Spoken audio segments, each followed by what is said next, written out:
Hi everyone, welcome to another video in this series called Shortcut to Shotcut. In this video, we'll take a look at stabilizing your video in Shotcut. So let's say I have this video, a royalty-free video that I downloaded, which is actually quite a bit shaky,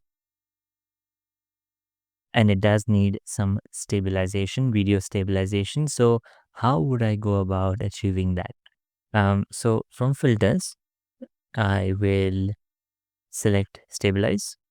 So you basically select the video and then click on filters and then add the filter and then stabilize. And then over here, I can adjust these values. So I can adjust the shakiness value, the accuracy, and then I can also adjust the zoom, which is basically if the video can be zoomed in and can be smoothened up a bit.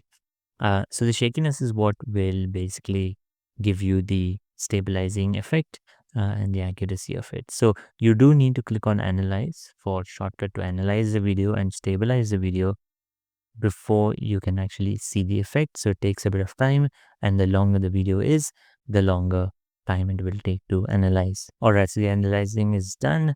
And then now if we take a look at what the video looks like, um, you can see that it is already a little bit less shaky than what it was before. So that is the after. And if you look at the before, you can see that it already is shaky. So it is shaky. And then after you apply the stabilizing filter, it is slightly less shaky.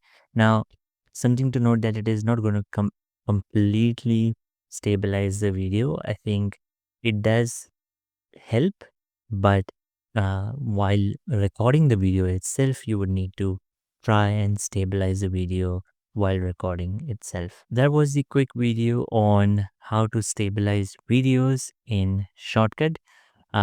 Do like, share, and comment down below.